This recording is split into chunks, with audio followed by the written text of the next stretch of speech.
Full press hockey coverage with Jim Biringer. Hello, everyone. Welcome back to this Full Press NHL podcast. I'm your host, Jim Biringer, the voice of Full Press Hockey. I'm joined today by a great friend, I can call friend, a colleague. She's here everywhere. She's with Ryan Payton on Pucks and 7. She does great work there. Here on Sirius XM, NHL Network Radio with Mick Kern. And I believe Jake Hahn with The Point. Once in a while with Jake Hahn. Yes. And, you know, you can check her out, work out on ESPN. It's the lovely Victoria Matiash joining me today. How are you? I like the introduction, Jim. I'm all over it. That was top notch. I'm going to save that one for later. I appreciate that. Thank you so much. I'm so glad to have you on the show. We've been talking about this for a while. Got to meet each other down in Columbus at the Stadium Series. What an event that was. Unbelievable. NHL does great work. Hopefully everything comes off for the NHL draft tonight. It looks pretty good. It does look all right. I think we're in for something a little bit different just because all the teams aren't going to be there. So there's a different smell to this one, right? Altogether. And we'll see how it presents itself on television. But I sort of like the intimacy of it. I like the fact that most of the players are still going to be there. So we'll see how it all unfolds. But it's going to be a bit of a different animal from what we're accustomed to. Yeah, hopefully we get back to what we're all accustomed to next year. Yeah, because I loved going to Vegas. That was a hoot. Just have it at the Sphere every year. I know it costs loads and loads of money, but it was fun. I think it still costs loads and loads of money now anyway. So Maybe. I think I agree. Sphere or Montreal. I'm down for either spot. Go back. So back and forth, right? Just have the two locations. Get a little bit of Vegas, a little bit of a Canadiana. Just back and forth, and sign me up for all of that. It almost feels like they're already talking about how this is going to unfold and whether it becomes an event again that, you know, we would all go to. So I know a lot of people are attending, but it's a little bit different with the teams aren't there. There isn't the mingling. It isn't the same thing. So we'll see. We'll see how it looks. It's going to be interesting, especially coming off the success of Four Nations. And what a great Stanley Cup final if you're a Florida Panther fan. I mean, back-to-back Stanley Cup championships, do it again at home. This team, to me, just feels unstoppable right now. It does.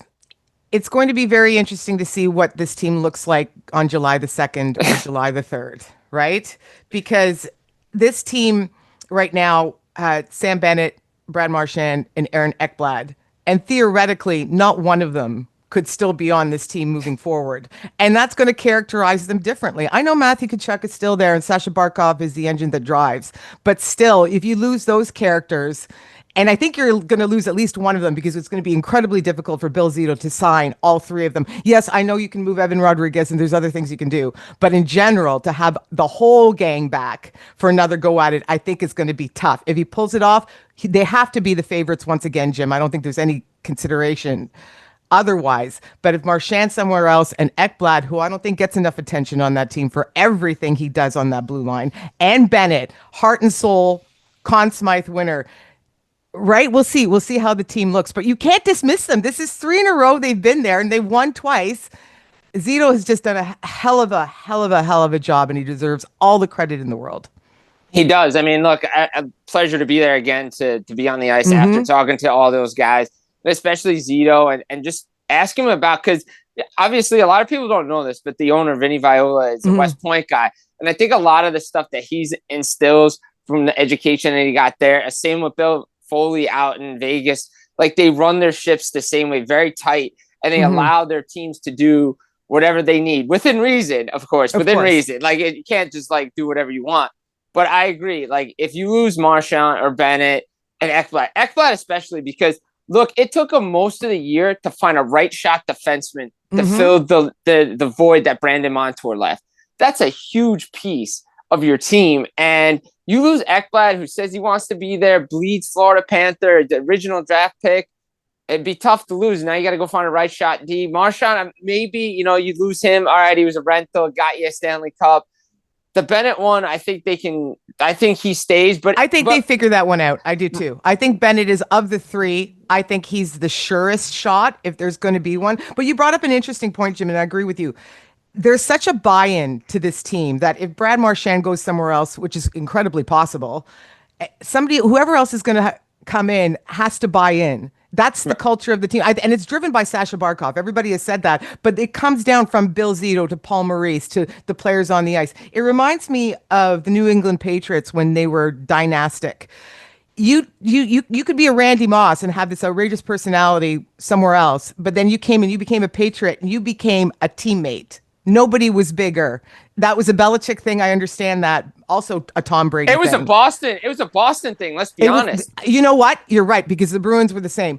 And the Red Sox were exactly the same when they in 2004. It was the same type of culture. You're not the bad strong memory. Yeah, you're not the strong individual. Well, you are an individual, but when you're here, you're a teammate and you're part of something bigger and you have to buy in. And if you don't buy in, it's not going to work. And I think that's a big reason that the Florida Panthers continue to enjoy success. Those guys love each other and they don't want to let anybody else down. They're all in it together. And I think that's the reason they've been so successful. No, and you look at the celebration with the cup. I mean, that's the first time I've ever seen. It's still going on. No, but like the celebration when the captain gets the cup, it's usually he skates it. It was a soccer celebration. I've never seen that in the National Hockey League before.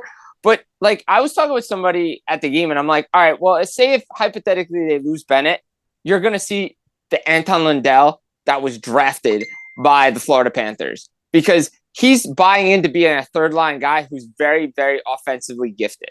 Mm-hmm. We'll see.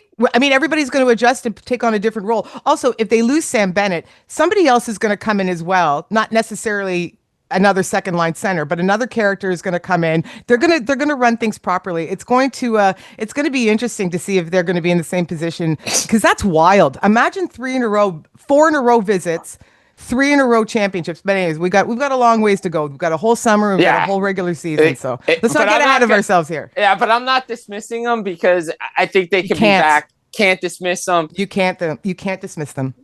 But a team you might be able to say might be on the back burner of things, Edmonton Oilers. I mean, you lose again. Can they get back? They got a lot. They're losing so much depth pieces, especially with the contracts that they got to hand out, right? Dreisaitl's new extension kicks in. Bouchard's new extension. He's going to get something. That's going to be so much money. I know. And then you've already lost. You've lost Evander Kane. Yeah. You're going to lose. You didn't lose Evander Kane. You moved Evander Kane. Yeah, you moved him. Yeah, moved Evander Kane. That's correct. You're going to move Victor Arvidsson. Jeff Skinner's not going to be on the team.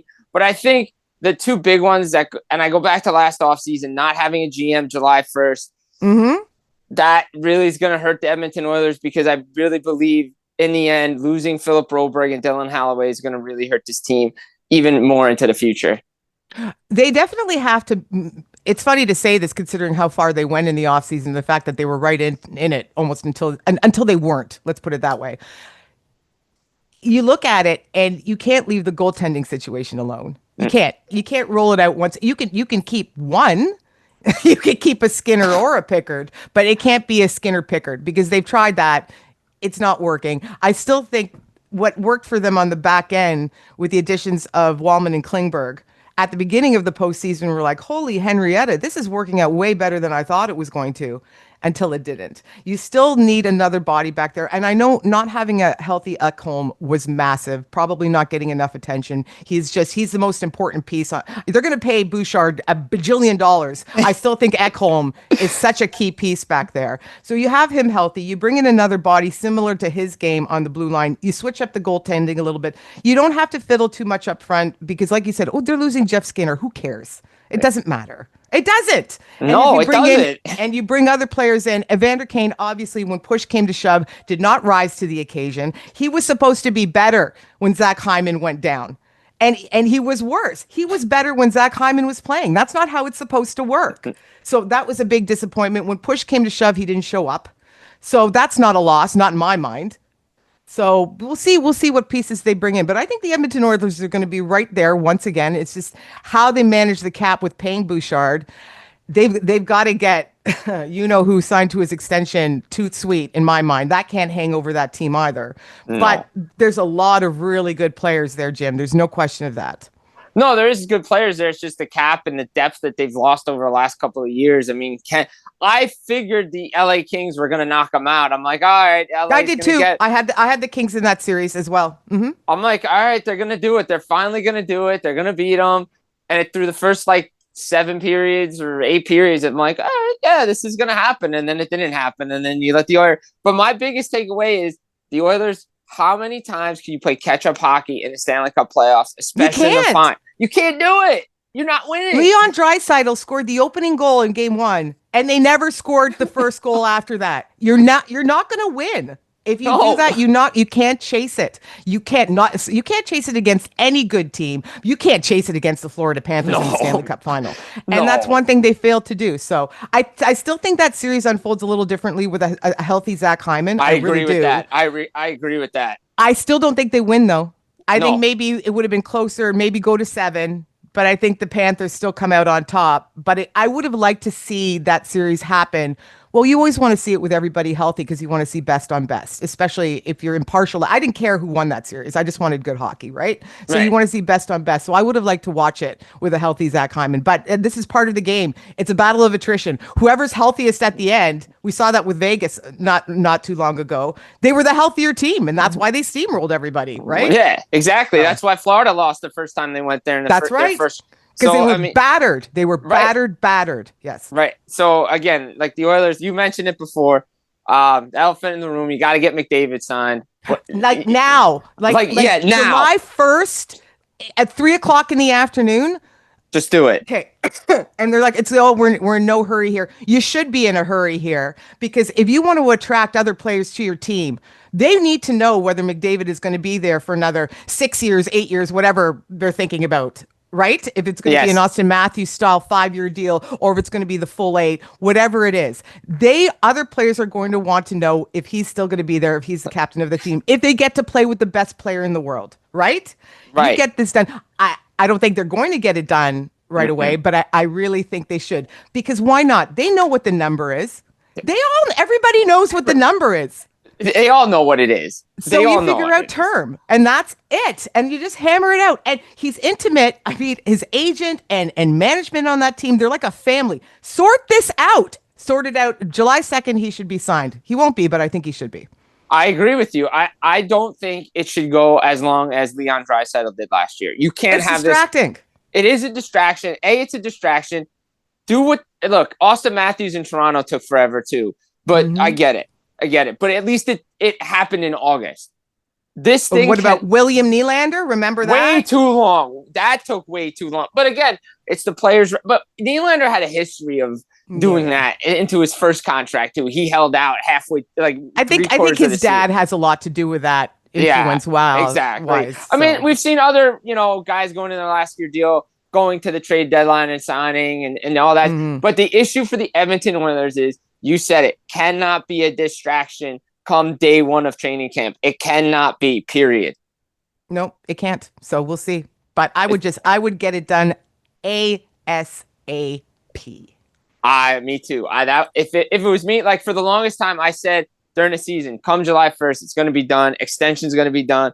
We'll hear about it first thing. That's the first news we hear. McDavid Stan Bowman should be sitting in his car outside McDavid's house right now, with a stack of papers just ready to go.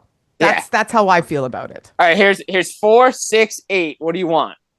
Exactly. And this is the dollar figure. I mean, we all know what it's going to be. So what's your term? Do you want to look to take the next leap, or do you want to just be solid for a while? That's the only consideration here. And the only person who can decide on that is Connor McDavid, because it's not his agent. Right? It's not. He's the one who, am I going to bet on myself further? I mean, saying Connor McDavid's going to bet on himself, pretty good bet. But you know what I mean? Do I want to make even more money down the line because the cap is rising and I take a shorter deal and take that route? Or do I just want to lock this down and relax? Different personalities, right? Exactly. Different personalities. And you mentioned July 1st, free agency comes up, and, everybody, the quote unquote, not talking to anybody, period. Yeah. Sure. We all know it. Wink, wink, nudge, nudge. It all happens because 12 o'clock. Oh, so-and-so signed. All of a sudden. Oh, did they just pick up $5 million? 5 times 4? Good. Okay. So we just signed Brock Besser or whatever, right? Yeah, exactly. Big names, obviously. We mentioned the 3 Panthers. They're on they're on everybody's big board. No Mitch Marner is the number 1, and all indications are he's out of Toronto. And I don't think there's any question anymore. No, He's gone. He is out of here. Be. No, I mean, Brad Treliving basically said yesterday, oh, yeah, he's hitting the market. And you can't replace a player like that. Yeah, no duh. I mean, like, there's no 7-Eleven hockey store around the corner where you can go get a top six forward. Doesn't exist, as Craig Button said. I love that line, by the way. It's just a great line. It is. It's so good. It's so true, though. How many years we hear it? So-and-so needs a second line center. So-and-so needs a top six forward. I'm going around the corner Jim, store. My expression is you can't just go down to the goalie store, right? No. Yes, exactly. It's the same philosophy. It's not like there's just a bunch of Bobrovskis, sitting on the shelf that you can go and pick up. I mean, there's a limited number of these players, and it's the same. You're not going to replace Mitch Marner. What they have to figure out, figure out who's going to fit in the team well to help them through the postseason, right? So that's probably going to be a couple of different characters instead of one Mitch Marner. But it doesn't matter if he scores 101 points or whatever it is during the regular season if he can't do it in the playoffs. And that's what we watch. So who's more valuable to you? Sam Bennett, who has 50 points about in the regular season. Mitch Marner has double. And then now you have a Conn Smythe winner hoisting the cup. Who's more valuable to you? Sam Bennett's not going to get Mitch Marner money. And on paper, he doesn't deserve it. But who would you rather have on your team? The one who can close the deal or the one who shines in January? The one that can close the deal. Yeah, that's right. That's the guy obviously. I want. That's the guy I want. Like, I'm being honest. Like, I've been on this train for a long time. I thought they should have broke up this team a long time ago in Toronto. I really did. I think the year they lost to Montreal in that 7 game. That was such a weird year, though. I mean, just with the pandemic and the whole setup, it was just bizarre. But you're up 3-1. You had chances to win. I know Tavares wasn't there. I remember. Yes, we all remember that. We all remember that one. But I'm like, they got to do something. They got to change it. Like, they just got to change it. And it felt like maybe if Dubas stayed, they were going to do it, but never got there. That fight happened. So that fight happened. But I think Marner, if he goes, look, I don't want to put words in people's mouths, and I don't know what he's thinking. I don't want to do anything like that. But if I'm a player and I've been in that kind of market, and, I don't want, me personally, everything, I don't want to go back to that market multiple times a year. He's going west. It just depends on what team it is. I don't think he stays in the East unless like Columbus or Carolina blows the doors off.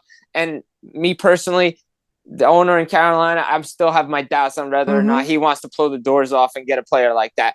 But I would not be shocked if Columbus threw money at him just because of the whole Johnny Gaudreau thing happened. Like he goes to Columbus. Like, where did that come from? But I feel like he just doesn't want to see Toronto multiple times a year. There is that.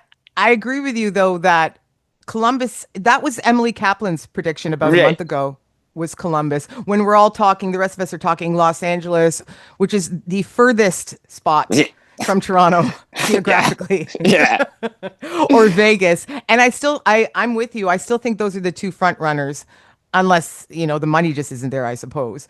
But I like the fit with the market in Columbus for him. The same reason Johnny Gaudreau wanted to go down there. Not the same attention as he received in Calgary. Just he can live more you can walk down the street with your family and you're not bothered isn't the right word, but you don't attract the same amount of attention and the same flavor of attention as Mitch Marner. And Mitch Marner is done with this cooker in Toronto. He's finished with it. And I think he wants something just of a different pace where he can be one member of the team and it isn't, every single day, why'd you do this? Why didn't you do that? What's going on?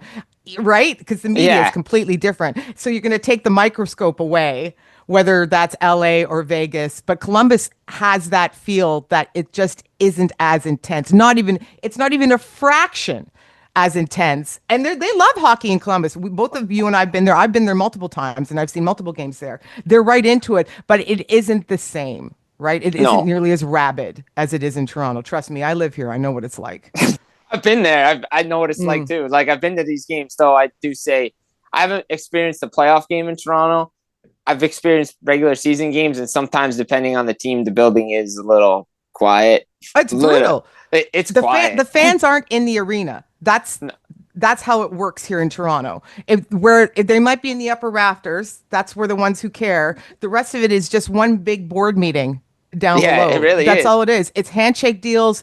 And I have friends who work in law firms and banks and all that. And they have their seats, they go and they broker these deals and they watch a little bit of hockey. It's awful. I would love to rewire it, but that's where the money is and you can't rewire it now. But I'd much rather just go down the street and watch a game in Montreal or 100%. Boston. Or I've never been to Madison Square Garden. That's that's a no, game. it's on the list. It's on the list. Yeah, It's on that's the a list. place to go. I know it's on the list, Jim, but I'd much rather watch. So unless I'm in a situation that I'm getting tickets for some reason or other, right? It's just I'd rather watch with my friends at a bar or in my basement, just because the atmosphere outside of the playoffs are better. Outside of the playoffs during the regular season, it can be really quiet, especially in the lower bowl. It's very disappointing.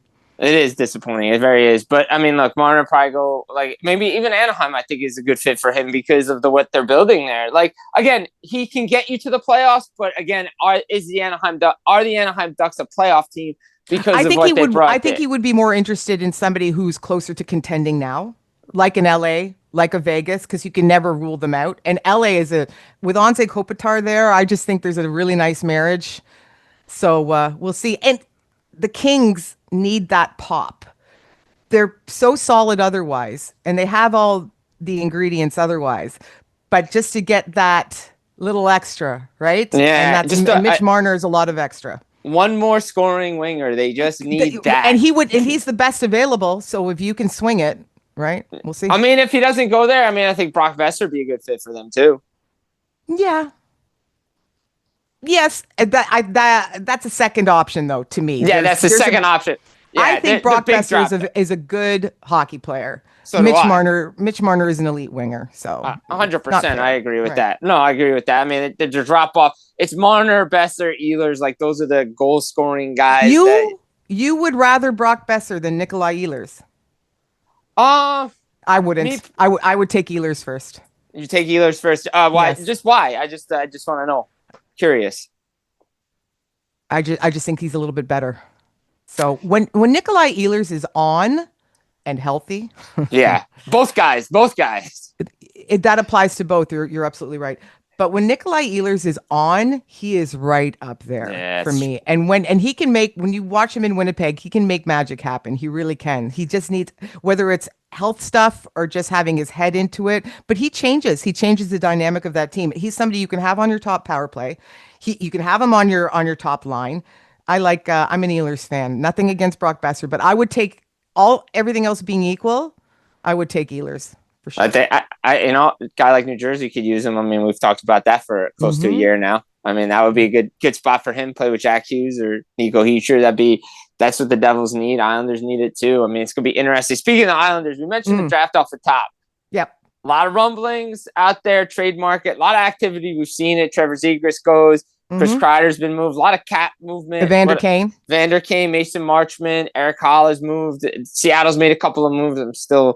My head still spins with Seattle and what they want to do because I'm just like, what are you doing? Like, I don't know what your plan is. I don't understand either. I don't know what you're doing. Can you get some players who can score? They don't have anybody that can score. That's Zero. the biggest problem. And they keep on moving in one body who's a good solid player for another body who's a good solid. It's like, what are you doing? Like, what are you doing? Like, do this as my buddy and I like to say, do the Seattle Kraken know what they're doing. But besides that, it feels like the Islanders, obviously they're going to take, feels like in all indications. They're going to, yes. They're to take Matthew Schaefer, but big but is they want to get the hometown kid too.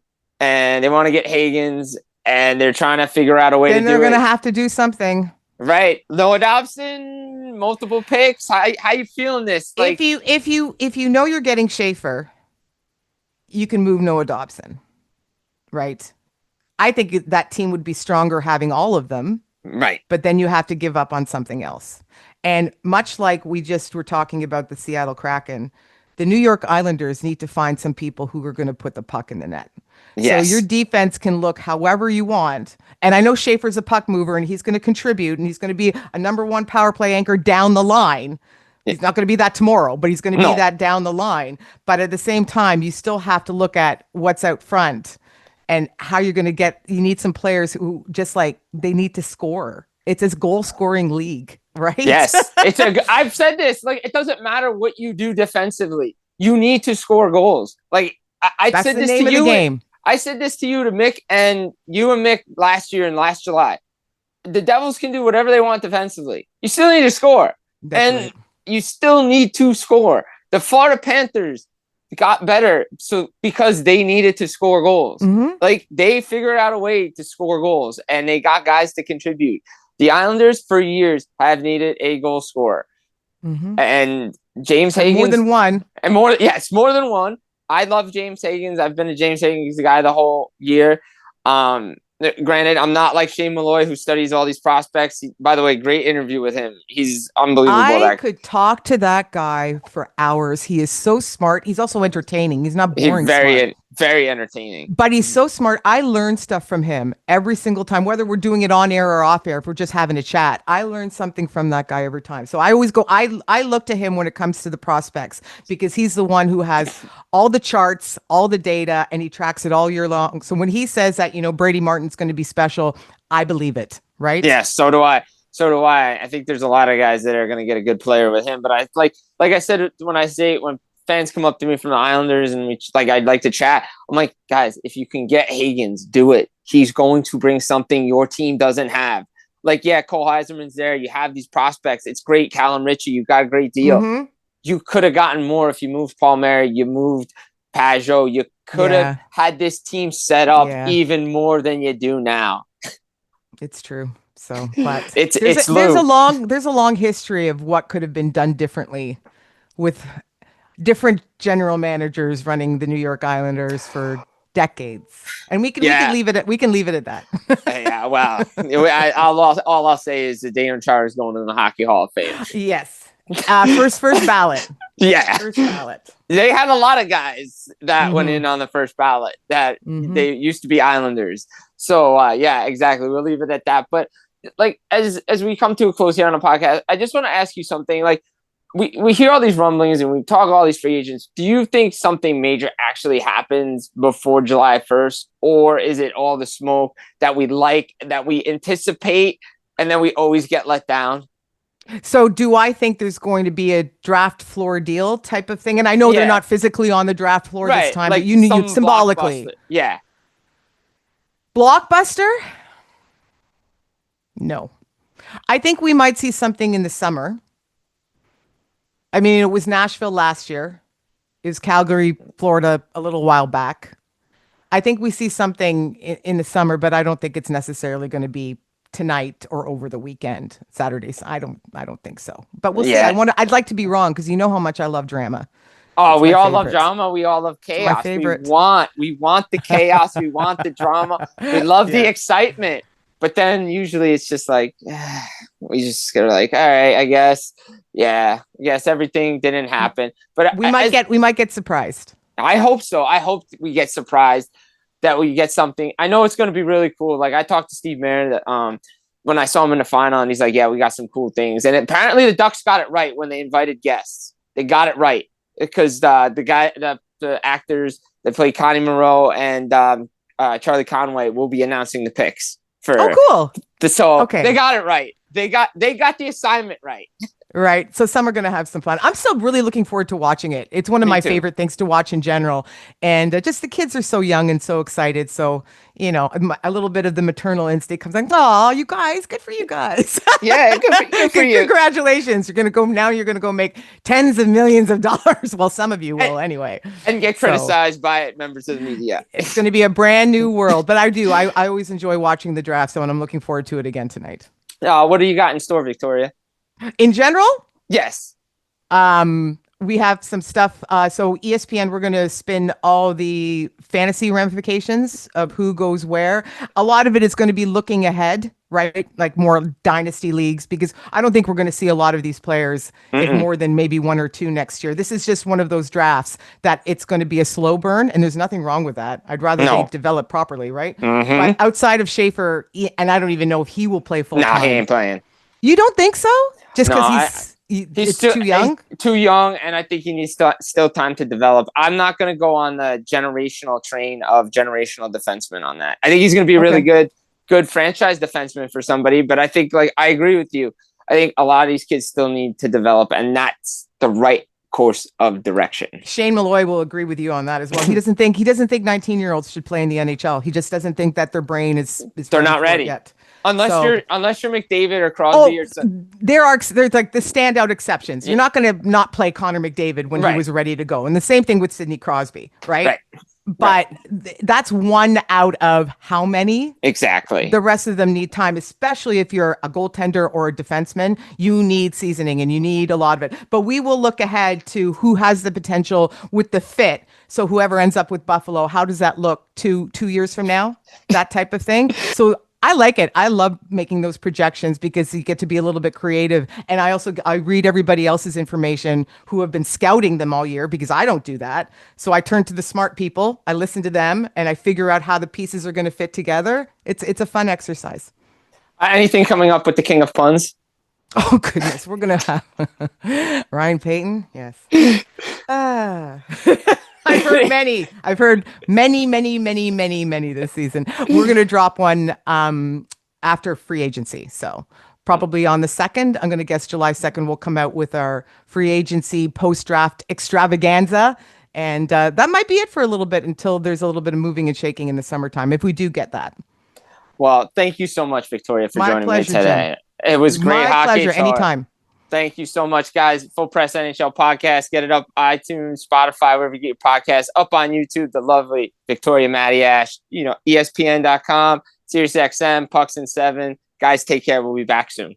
Thanks, Jim.